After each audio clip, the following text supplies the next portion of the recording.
Selamlar arkadaşlar. Bugün sizlere satrançta kale taşını anlatacağım. Kale, satranç tahtasının en sağ ve en solunda yer alan taştır. Bir oyuncuda 2 tane kale vardır. Kale, ileri, geri, sağa ve sola doğru hareket edebilir. Ancak kendi taşları veya rakip taşlarının üzerinden atlayamaz. Rok denilen hamlelerde sadece şahın üzerinden atlayabilir.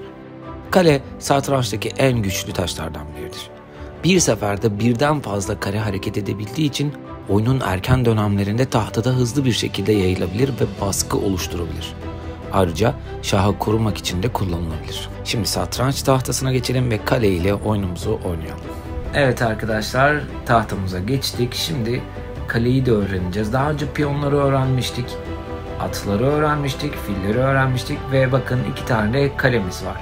Hemen kaleyi oyuna sokmak için şöyle piyonumu alıyorum. Bakın kale istediği kadar ileri, geri, sağa ve sola gidebiliyor. Şöyle göstereyim hatta.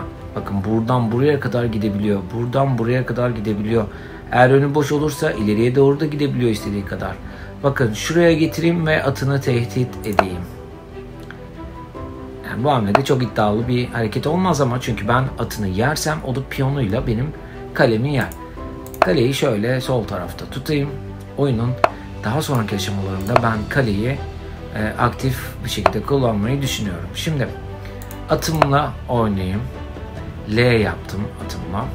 O bayağı bir hamleler yaptı burada. Sonra piyonumu oynayayım. 2 hamle gitsem, 1 hamle gideyim. Diğer atımı şöyle alayım. Evet, filiyle şuraları tehdit ediyor. Bir hamle piyonumla gittim. Bakalım neler olacak ve atımla L yaparak burayı yiyebiliyorum ama o da kalesiyle benim atımı yiyebilir çünkü kale ileriye doğru istediği kadar gidebiliyor. Onun için şöyle bir hamle ile piyonumla onu tehdit edeyim ve artık onun piyonunu yiyebilirim. Bakalım bu at geldi buraya ama nereleri tehdit ediyor? Burayı tehdit ediyor. Burayı tehdit ediyor. Ben kendi atımla onu yiyebilirim. O da piyonuyla yer beni, hemen yiyeyim. Yani oyunu çok kasmaya gerek yok. Kaleleri birazdan devreye alacağım çünkü. Filimle çapraz bir şekilde onun atını tehdit ediyorum. Benim atımı yedi. Devam ediyoruz. Onun piyonunu yiyeyim. Filini çapraz oynadı. Ben atını yiyebilirim dediğim gibi ama gerek yok. Şimdi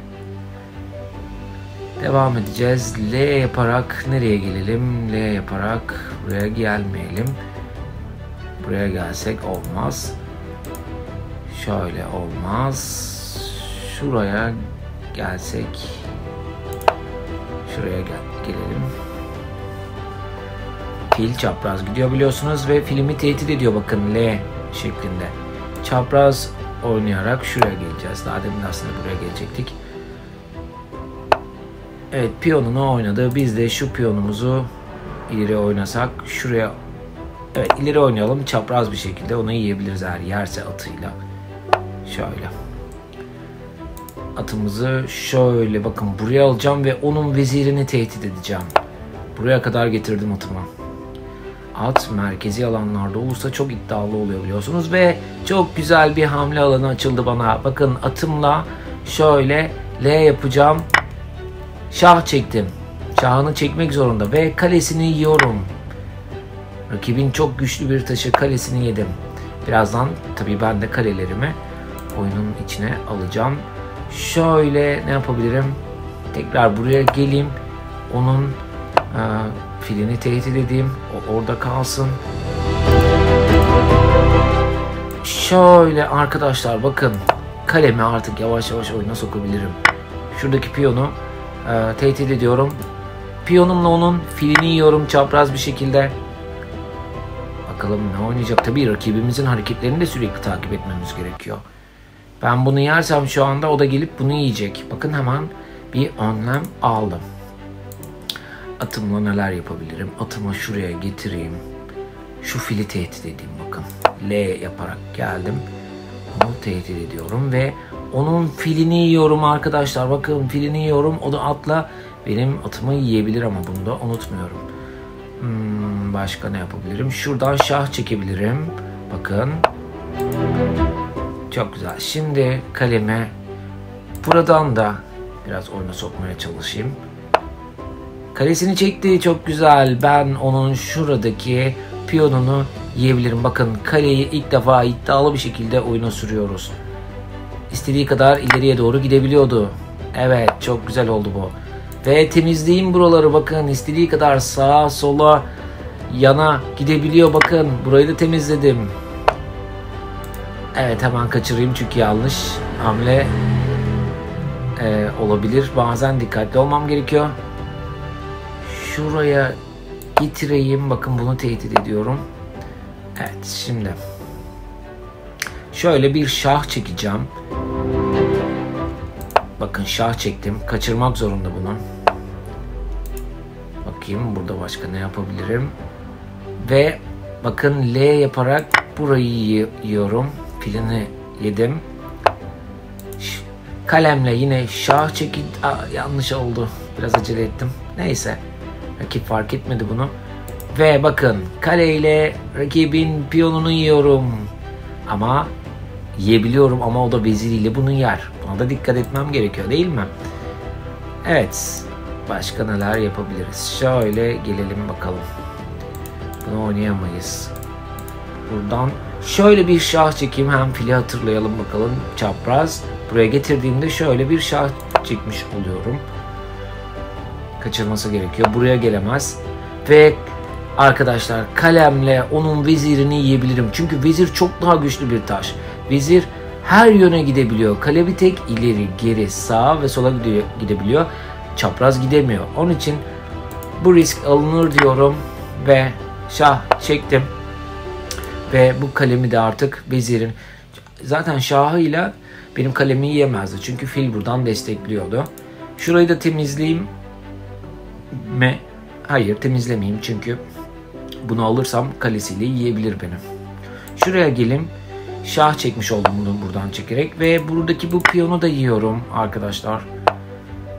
Oyun gerçekten çok iyi gidiyor. Şöyle yaparak onun kalesini çapraz bir şekilde tehdit ediyorum. Kaçırması lazım. Başka neler yapabilirim? Şöyle şah çekebilirim atımla, bakın. Evet, şimdi biraz farklı oyunlar oynayalım. Şuradan şuraya gelelim. Şu piyonu tehdit edelim. Şah çekti. Hiç sıkıntı değil. Şöyle yapayım. Evet. Hemen şunu da temizleyeyim buradan. O da oradan istediğini yiyebilir ama şimdi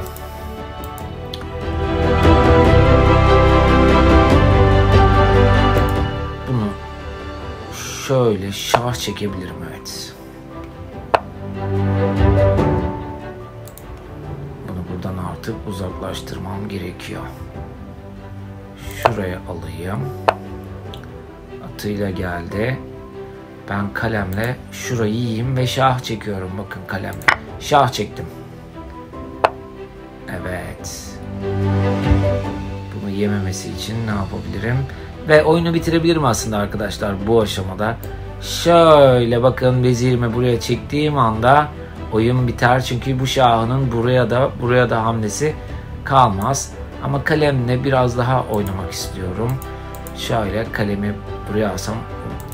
Filmi ben buradan kaçırayım. Filmi şuraya kaçırayım. Evet. Filmle şunu da yiyeyim. Atını da yiyeyim. Bakın bir tek kale şahı kaldı. Şuraya geleyim. Ve şah çektim. Burayı tehdit ediyor. Şöyle yapayım. Şah çektim. Ve piyonlarımı ileri alayım.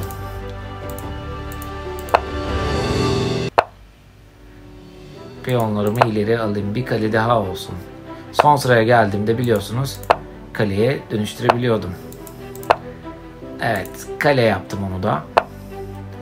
Şimdi arkadaşlar şöyle yapayım. Gelemesin buraya.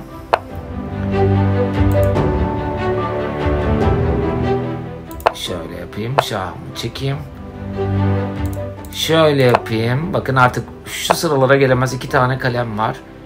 Şöyle bir şah çekeyim. Evet. Şöyle bir şah çekeyim. Devam ediyorum. Bir hamle ileri oynatalım. Ay yanlış oynadım. Neyse sıkıntı değil. Şöyle geri alayım. Şimdi evet. Şah çektim ve oyunu kazandım. Çünkü hiçbir yere gidemez. Bakın buraya gitse buradan kale tehdit ediyor. Buraya gitse buradan vezir tehdit ediyor. Buralar da aynı şekilde kapalı. Buraya da gelse kapalı ve kalemizle rakibimizi çok rahat bir şekilde mat ettik. Bir sonraki derste görüşmek üzere. Kendinize iyi bakın. Hoşçakalın.